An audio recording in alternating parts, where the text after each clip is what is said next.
There are just days until the beginning of 2017. We wanted to take this time to look back on some of the big news that happened in Upper Michigan in the past year. TV6's Mallory Anderson with the first of two parts on the biggest stories of 2016 in our Year in Review. As 2016 began, many were excited to ring in the new year. And for us here at TV6, that also meant ringing in a new milestone. January kicked off TV6's 60th anniversary. It's a milestone. It feels good to be here that long, you know, and to still be such a powerful entity in this community. 2016 also began as a lucky year for one man in Iron Mountain. Though he never came forward publicly, a regular customer of the Freedom Value Center walked away $1 million richer after a Powerball win.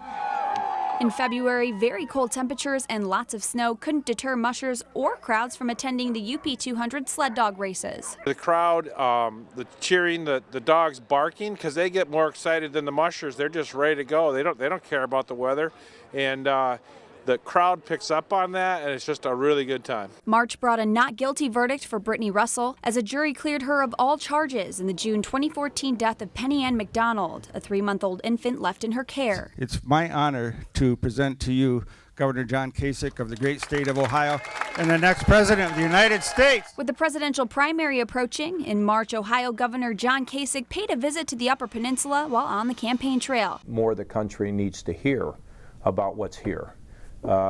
You know, I was excited to come here. It was a twofer. One, you should come up, campaign, you hope you win some votes. But the second reason is it's great to come here. I've heard about it for many years, never been here before, and it's great. As April arrived, so did a guilty verdict for Dalton Carl. The 19-year-old was found guilty for reckless driving causing death after a fatal car crash in June of 2015. He was later sentenced to 4 years in prison in May. And as the first signs of spring began to emerge, April wrapped up with huge news for the UP. Let's crown the Kraft Hockeyville USA champion for 2016. Congratulations to the winning community. Lakeview Arena, Marquette, Michigan. Lakeview Arena exploded with excitement and planning began for the big NHL preseason game in Marquette. But we'll get more into that later on. May began with a blast, the explosion of a building in K.I. Sawyer. The owner of the building was injured but did recover. The explosion was ultimately determined to be the result of a gas leak. Just one day after that blast, the arrest and extradition of Kelly Cochran was announced. She's an Indiana woman suspected of murdering Christopher Regan of Iron River in 2014. And as the month came to an end, construction could finally begin on UP Health System Marquette's new $300 million hospital. I think it's going to give patients a lot more privacy.